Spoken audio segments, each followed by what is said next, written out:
அனைவருக்கும் வணக்கம். தமிழக அரசு ஒரு புதிய அறிவிப்பு வெளியிட்டிருக்காங்க. அது என்னன்னு பார்த்தீங்கன்னா, பெண் குழந்தைகளுக்கு 50,000 யார் யாருக்கு இதாக அப்ளை பண்ணலாம், என்னென்ன தகுதி, எப்போ அப்ளை பண்ணலாம், இது எப்போ நம்ம கைக்கு சேரும் அப்படின்றது ஒரு முழுமையான தகவலை தான் இந்த வீடியோவில் பார்க்க போகிறோம்.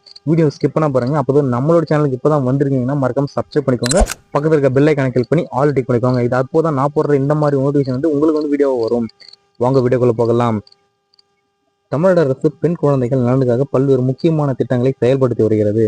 பெண் குழந்தைகள் தடைபடாமல் கல்வி பயில வேண்டும் அப்படின்றது ஒரு முக்கியமான நோக்கம் தான் இது அப்படின்னு சொல்லியிருக்காங்க.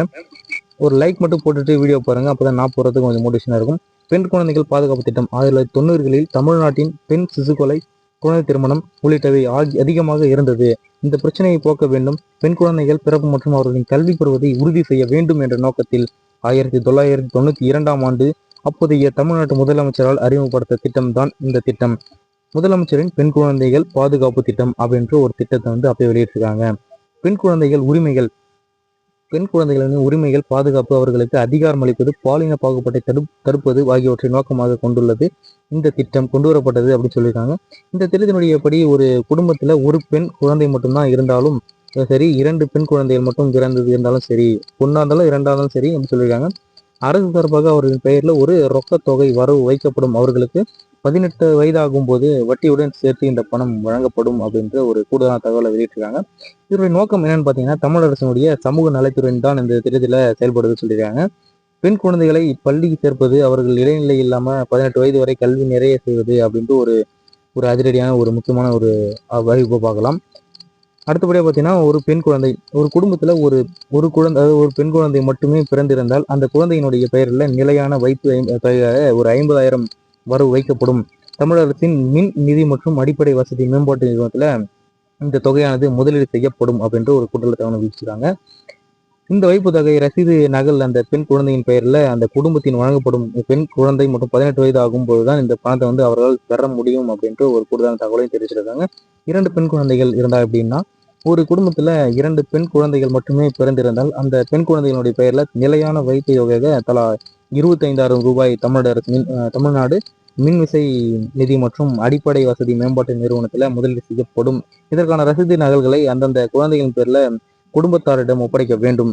இந்த வைப்பு தொகையானது ஒவ்வொரு 5 ஆண்டு முடிவிலும் பார்த்தீங்கன்னா புதுப்பிக்கப்படுகிறது சொல்றாங்க. அடுத்தபடியாக 18 வயது நிறைவடைந்தவுடன் தான் இது பணத்தை உங்களுடைய அக்கௌண்ட்ல இருந்து எடுக்க முடியும் ஒரு கூடுதலான தகவலும் தெரிவிக்கிறாங்க. இதுக்கு என்னென்ன நிபந்தனை அப்படின்னு பார்த்தீங்கன்னா, இந்த திட்டத்தில் விண்ணப்பிக்கும் பெற்றோர்ல ஒருவர் அதிகபட்சமாக 40 வயதுக்குள் இருக்க வேண்டும். இவர்கள் யாரேனும் ஒருவர் அரசாங்க மருத்துவமனையில கருத்தடை செய்வதற்கான சான்று பெற்றிருக்கணும் அப்படின்னு சொல்றாங்க. இவர்களுக்கு பெண் குழந்தை மட்டுமே இருக்க வேண்டும், ஆண் வாரிசு இருக்கக்கூடாது. இந்த குடும்பத்தின் ஆண்டு வருமானம் 1,20,000க்குள்ளதான் இருக்கணும் அப்படின்னு சொல்லியிருக்காங்க. 2வது குழந்தை 3 வயது முடிவதற்குள் விண்ணப்பம் செய்ய வேண்டும். ஒரு முக்கியமான தகவல், ஒரே குழந்தை என்றால் அந்த குழந்தைக்கு 3 வயது முடிவதற்குள் விண்ணப்பம் செய்ய வேண்டும் அப்படின்ற ஒரு முக்கியமான தகவலையும் சொல்லியிருக்காங்க. சரிங்க, என்னென்ன சான்றிதழ் தேவை எதுக்குன்னு பார்த்தீங்கன்னா, இந்த திட்டத்திற்கு விண்ணப்பம் செய்பவர்கள் தங்களின் குடும்ப புகைப்படம், திருமணச் சான்று, இருப்பிடச் சான்று, கருத்தடை செய்து கொண்டதற்கான சான்று, குடும்ப அட்டை மற்றும் பெற்றோரின் ஆதார் அட்டை, பெண் குழந்தையினுடைய பிறப்பு சான்றிதழ் மற்றும் குடும்ப வருமான சான்றிதழ் ஆகியவை விண்ணப்பிக்கணும்னு சொல்லியிருக்காங்க.